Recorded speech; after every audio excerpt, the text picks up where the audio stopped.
নমস্কার বন্ধুরা, টুসি চ্যানেলে সবাইকে স্বাগত জানাই। আজ একটা কুমড়ো শাকের নিরামিষ রেসিপি আপনাদের সাথে শেয়ার করছি। এরমভাবে যদি কুমড়ো শাক বানিয়ে খান বন্ধুরা, তাহলে কিন্তু আপনাদের এক থালা ভাত নিমিষেই ফুরিয়ে যাবে। অসাধারণ স্বাদ হয়, দেখলেই জিভে জল আসবে। এরকম একটা রেসিপি বন্ধুরা, যারা কুমড়ো শাক পছন্দ করেন না তারাও কিন্তু চেয়ে চেয়ে খাবেন। কুমড়ো শাক আমি টাটকা একদম নিয়েছিলাম, আগে থেকে কেটে ভালো করে দেখুন ধুয়ে পরিষ্কার করে নিয়েছি। আর উপরের আঁশের অংশটা কিন্তু ছাড়িয়ে ফেলেছি। একদম কচি কুমড়ো ডাঁটা নিয়েছি, সেই সঙ্গে শাকের পাতাগুলোও নিয়ে নিয়েছি। আর আজকের এই রেসিপিতে ব্যবহার করব বেশ কিছুটা পরিমাণ আলু আর পটল।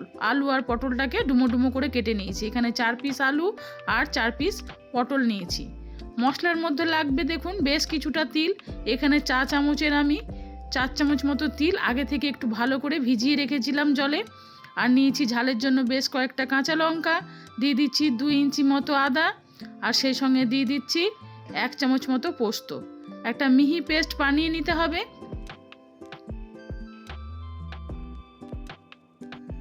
গ্যাস ওভেনে একটা কড়াই বসিয়ে দিয়েছি, দিয়ে দিচ্ছি পরিমাণ মতো সর্ষের তেল। সর্ষের তেলে এই রেসিপিটা খেতে ভীষণ ভালো হবে। ভালো করে তেলটাকে হাই ফ্লেমে গরম করে নিয়ে প্রথমে কিছুটা বড়ি ভেজে নিচ্ছি। সম্পূর্ণ নিরামিষ একটা রেসিপি, খেতে দুর্দান্ত স্বাদ হয় বন্ধুরা। স্কিপ না করে দেখুন ভিডিওটা, আশা করছি আপনাদের খুব ভালো লাগবে।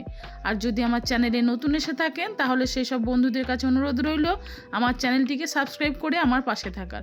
পুরনো বন্ধুদের তো পাশে পেয়েছি, নতুন বন্ধুদের আমার পাশে থাকার অনুরোধ জানাই। কড়াইতে 5 ফোড়ন দেওয়ার পর 5 ফোড়নটা তখন ভালোভাবে একটু ভাজা হয়ে গেছে। এরপরে একই সাথে আলুগুলোকে দিয়ে আলুগুলোকে খুব ভালো করে হাই ফ্লেমে একদম মুচমুচে করে ভাজতে হবে।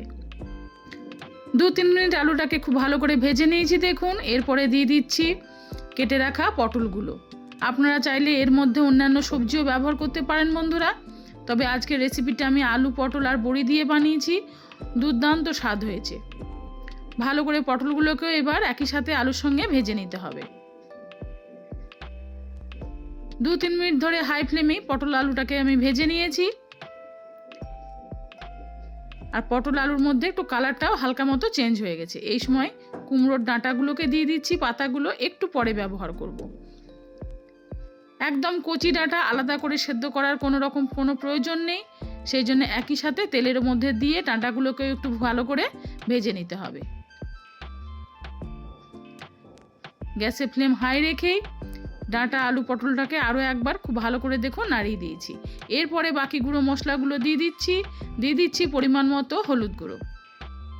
এবারে দিলাম 1/2 টিস্পুন মতো কাশ্মীরি লঙ্কা গুঁড়ো, একটু কালারের জন্য দিয়েছি। আর দিলাম 1 চামচ মতো জিরে গুঁড়ো। আপনারা চাইলে একটু ঝাল লঙ্কা গুঁড়ো ব্যবহার করতে পারেন, যেহেতু কাঁচা লঙ্কা আমি বেটে দিয়েছি, ঝাল লঙ্কা গুঁড়ো আর দিইনি। আর এই রেসিপিটা কাঁচা লঙ্কা দিয়ে কিন্তু খেতে খুব ভালো লাগে। সমস্ত গুঁড়ো মশলাগুলো দেওয়া হয়ে গেছে। লবণটা এখন দেব না, এখন ঢাকা দিয়ে বেশ কিছুক্ষণ একটু সবজিগুলোকে ভেজে নেব। ঢাকাটা একটু খুলে দিয়েছি। 2-3 মিনিট পরে সবজিগুলো দেখুন খুব ভালোভাবে ভাজা হয়ে গেছে। এই সময় দিয়ে দিচ্ছি একটা কেটে রাখা মিডিয়াম সাইজের টমেটো। টমেটোটা দেওয়ার পরে উল্টে পাল্টে আরও একবার দেখুন খুব ভালো করে নাড়িয়ে দিয়েছি। এরপরে কুমড়ো শাকটা দিয়ে দিচ্ছি। সব কুমড়ো শাকটা দেওয়ার পরে খুব ভালো করে একবার এটাকে উল্টে পাল্টে নাড়িয়ে দিতে হবে।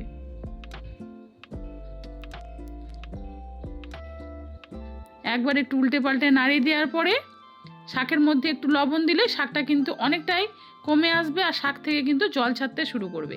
সেজন্য লবণটা প্রথমে দিইনি, আগে সবজিগুলোকে খুব ভালো করে ভেজে নিয়েছিলাম। এরপরে দিয়ে দিচ্ছি এবার লবণ। লবণটা দেওয়ার পরে খুব ভালো করে আরেকবার এটাকে নাড়িয়ে দিতে হবে।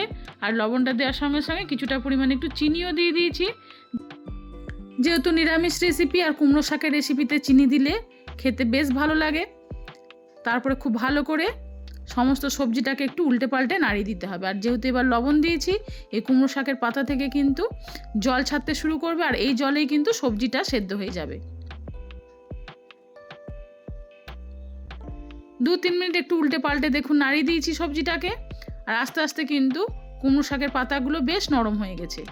এরপর এটাকে ঢাকা দিয়ে 7 থেকে 8 মিনিট একটু রান্না করে নিয়েছি। দেখুন শাকের পাতা থেকে কতটা পরিমাণ জল বেরিয়েছে, আর এতে কিন্তু সবজিগুলো প্রায় অনেকটা পরিমাণই সেদ্ধ হয়ে গেছে। আর যেহেতু কুমড়ো শাক একদম কচি ছিল, সেই জন্য রান্না হতে কিন্তু সবজিটা খুব একটা বেশি সময় লাগবে না। এরপরে বেটে রাখা তিল, পোস্ত, আদার পেস্টটা দিয়ে দিয়েছি। দেওয়ার পরে খুব ভালো করে এটাকে একবার নাড়িয়ে দিতে হবে। এই মশলাটা দেওয়ার পরে সবজিটা কিন্তু খুব বেশিক্ষণ কষার কোনো প্রয়োজন নেই, কারণ এই মশলাটা কাঁচা ফ্লেভারটাই কিন্তু এই রেসিপিতে বেশি ভালো লাগে। সেই জন্য সবজিটা সেদ্ধ হওয়ার পরেই কিন্তু আমি মশলা বাটাটা দিয়েছি। মশলা বাটাটা দিয়ে কিন্তু সবজিটা আমি কষাইনি। মশলা বাটিটা ধুয়ে, মিক্সির বাটিটা ধুয়ে আমি একটু জলও দিয়ে দিয়েছি। এরপর সবজিটাকে একটু নাড়িয়ে দিয়েছি। নাড়িয়ে দেওয়ার পরে এটাকে লো টু মিডিয়ামে রেখে ঢাকা দিয়ে একটু রান্না করে নেব যতক্ষণ না জলটা শুকিয়ে আসছে। অন্যদিকে গ্যাস ওভেনে আমি আরও একটা কড়াই বসিয়ে দিয়ে তাতে দিয়ে দিচ্ছি পরিমাণ মতো সর্ষের তেল, চা চামচের প্রায় 1 থেকে 1.5 চা চামচ মতো। দিয়ে দিলাম একটা শুকনো লঙ্কা, একটা দিয়েছি তেজপাতা একটু ছিঁড়ে দিয়েছি, সেই সঙ্গে দিয়ে দিচ্ছি প্রায় 1/2 টিস্পুন মতো জিরে।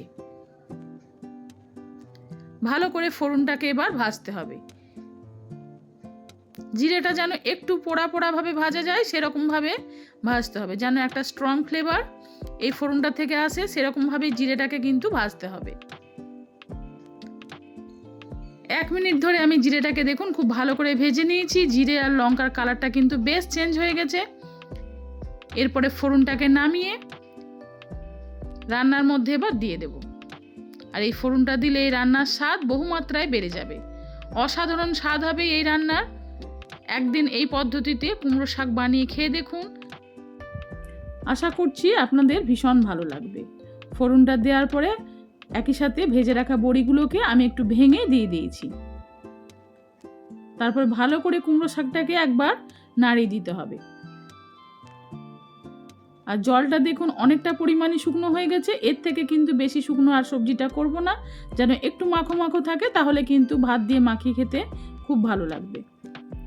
আজকের এই সহজ সাধারণ একটা রেসিপি কুমড়ো শাকের আপনাদের কেমন লাগলো অবশ্যই আমাকে কমেন্টে জানাবেন বন্ধুরা। ভালো লেগে থাকলে লাইক শেয়ারের জন্য আপনাদের কাছে অনুরোধ রইল। নিজেদের প্রিয়জন বন্ধু বান্ধবদের কাছে রেসিপিটি শেয়ার করে দিয়ে তাদের দেখার সুযোগ করে দিন। ফিরে আসবো অন্যদিন অন্য কোনো নতুন পর্বে নতুন রেসিপির সাথে। সবাই ভালো থাকুন, সুস্থ থাকুন। নমস্কার।